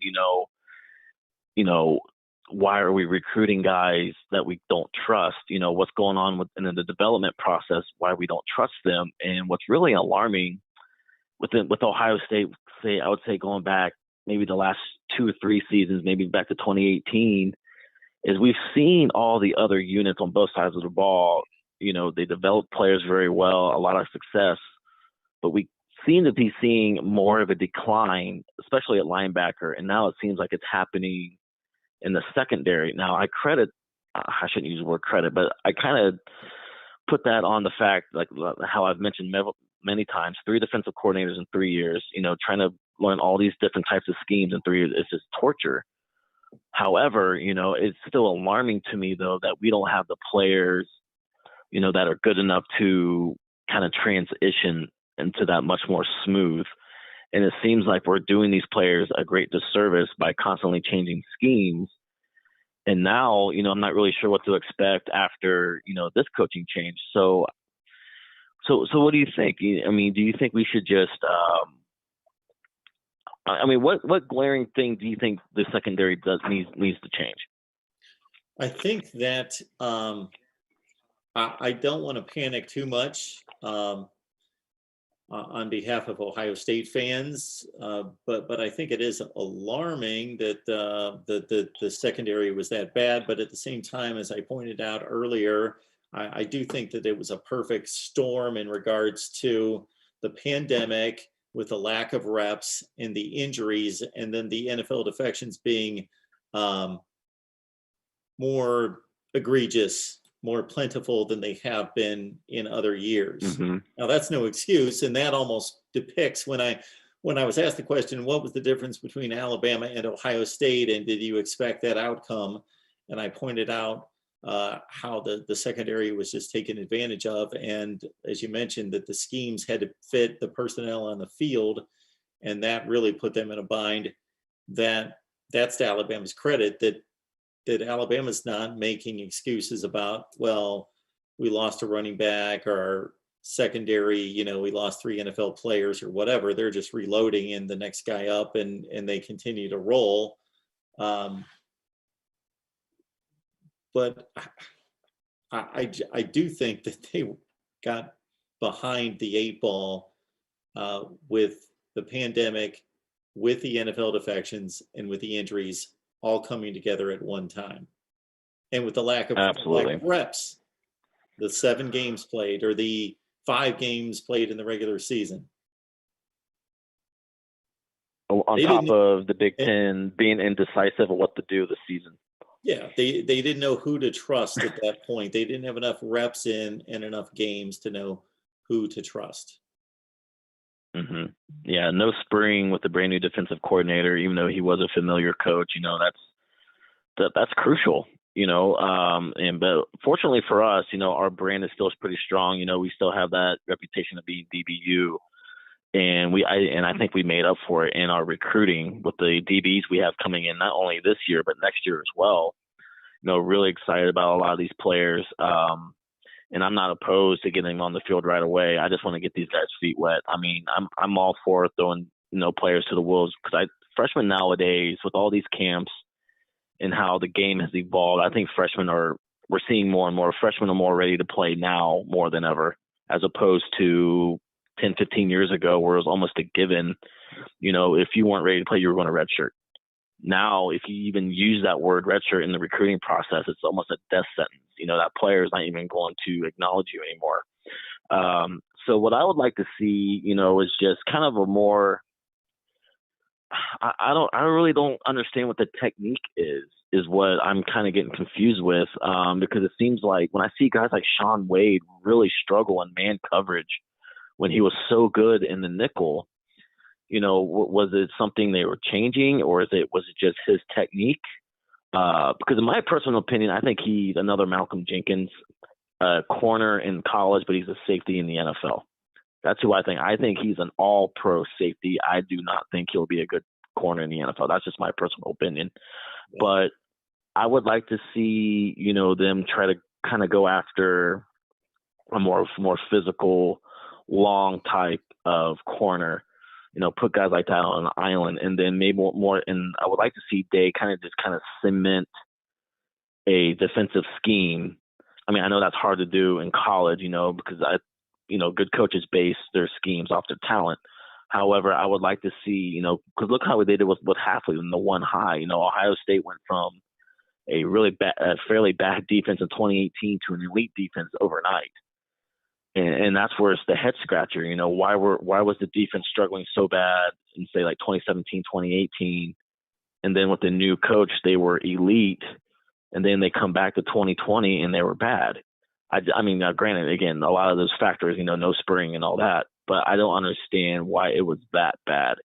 I just think there's a lot of things we need to improve. Where I'm in full panic mode right now is linebacker. I just don't have the faith right now, and I don't like how they didn't really give those other guys reps last season. Kind of mix them in like a Kayvon Pope and a Taraja Mitchell. We saw a little bit of them, but I think we did those guys a great disservice by not kind of rotating in and out a little more. So do you think maybe, were they just not good enough, or was it like the issues with the secondary? Did they just not trust those guys good enough? And that's incredibly alarming now, because were those guys not good enough to beat out Borland and Warner? Now, I was okay with Browning, but, I know Ohio State fans have a lot of mixed feelings on Warner, but, I for one, I'm glad he's gone. He was awful in pass coverage, but the fact that the other guys could not get on the field over those guys is incredibly alarming to me. And then they just signed one linebacker in Reed Carrico. So there was a rumor going around that kind of went around maybe the last couple weeks of the season, and now it's starting to surface back up, is that Steel Chambers may be moving the linebacker now, since the running back room was getting pretty full. So do you think maybe they're going to have to maybe make an adjustment to the scheme and the base defense or whatever based on the depth of the linebackers? Like going to kind of go to a base nickel, or what do you think they're going to have to do next season? Well, going back to some more of your earlier points, I think that coaching being what it is in college football, that you can't discount Jeff Hafley leaving from the 2019 defense. You can't discount, even though it was a year removed, that some of the players that learned a lot under Alex Grinch, and even though, again, he was not there, that you're another year removed from his abilities and his impact on the situation. One note on Sean Wade is, for him to be a Malcolm Jenkins in the NFL, he's going to have to become a much more physical player. He's nowhere close to Malcolm Jenkins when it comes to physicality. And, you know, we are all by nature critical because we want our teams to win and we want them to be the best. And that's why we're sitting here talking about all this. And it's easy to break it down and so forth. But let's understand that there aren't a whole lot of great coverage linebackers in college football or anywhere, because it's that difficult. It's just, they generally get into situational mismatches. That's their life. So it's just a difficult setup for them. There's been some pretty good coverage linebackers though at Ohio State. The last really good, in my opinion, was Jerome Baker. He was really good in pass coverage. Yep. Shazier was excellent in pass coverage. There's a few other guys escaping me. AJ Hawk was great, but I know there were maybe one or two guys in between Hawk and Shazier. But you're right. You know, especially with the evolvement of the evolution of the spread offense. You know, it's just. You're right. It's very difficult, but at the same time, though, when you see in these other schools, that they're not really having inconsistent linebacker play, and it's just really disappointing. And I'm in panic mode. I'm just going to be bluntly honest with you when it comes to the linebackers, but I trust they can get it turned around. Give Al Washington time. It was his first season. It was a short year. No spring ball, so. And I'm really glad he's sticking around too. So one last thing, and then I'm going to get off here. So some friends of mine were kind of just we were texting with each other today, and we were talking about who we felt was the best Ohio State player. We were kind of like doing a draft. So if you were picking, say me, you, and it's like two or three other people were doing a draft of just Ohio State players, who would be your number one pick? And I got mine. Mine's a no-brainer. That's still around for 21? No, so all time. 21. Of all time? Yeah. Oh. Yeah, okay. all time. I was going back and forth between Garrett Wilson and Chris Olave. Okay, of all time, the best Ohio State football player of all time is...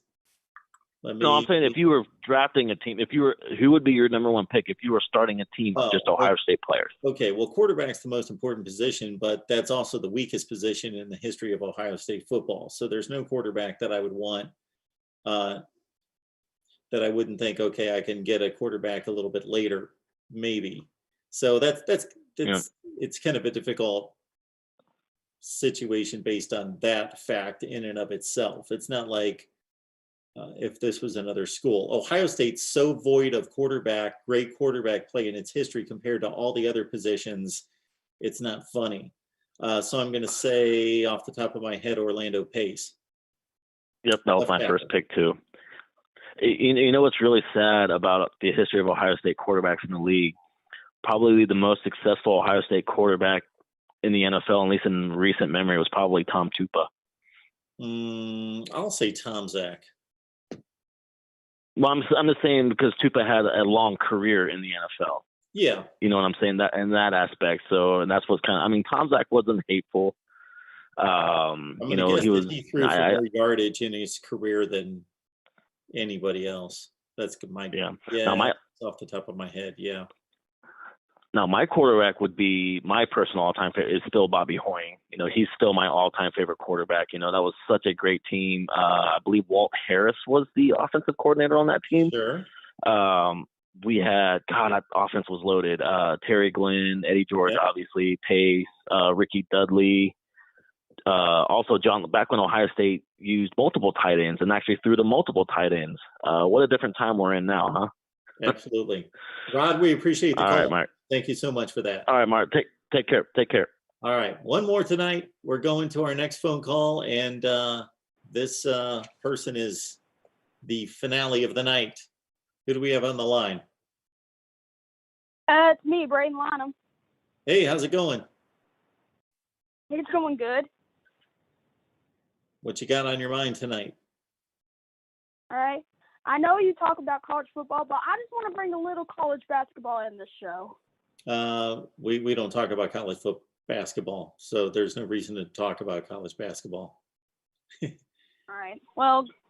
So basically, let me give you an example. If you really want to carry this through, you make your college basketball statement, then I will follow up on it. All right. So about that Arkansas basketball win over Kentucky. Yeah, it was amazing, wasn't it? Yeah, it was amazing. I enjoyed it.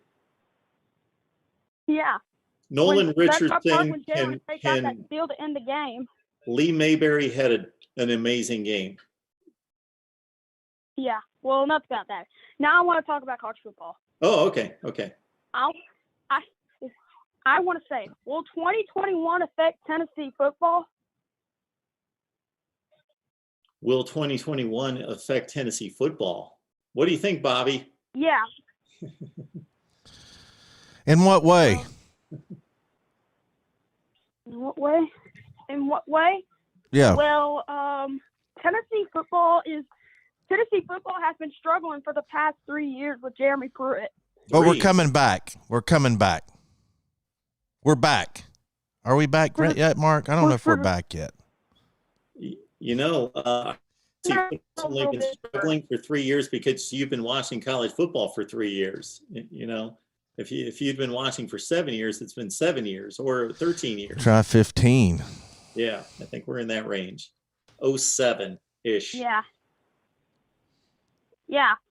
Back in 1998, they used to be really good.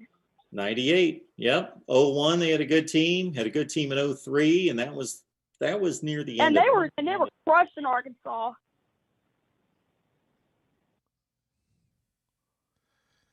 Are you a Tennessee football fan? No, I'm an Arkansas football fan, but I just want to talk about Tennessee. All right. Well, you got a good thing going there with Sam Pittman. Yeah, Sam Pittman is a really great coach. I mean, yeah. Well, I would back off the our record is 3-7 declaration at this point. Our record is 3-7 in 2020. We could have been 6-4 if we didn't get cheated out of Auburn, LSU, Missouri. You got cheated out of all those? I'll give you the Auburn game. Missouri was faking injuries. Okay. Well, good luck to your Hogs. Faking injuries. You appear to be on the right track. And the referees were blown calling us and taking LSU's side. Well, you got a long life ahead of you to complain about referee calls. So get used to it. And then there's that referee blown out call at Auburn where that fumble we should have received and we should have won that game. Absolutely. We all saw that one. That was not a good thing. All right, we appreciate the call. You call back anytime, okay?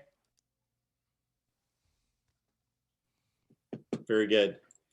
All right, it's been a great show. We appreciate all of you calling in and your participation, of course, in the live chat. And again, the super chats that came in from Yakov and forgot to write down the other one. I think it was Johnny Bays.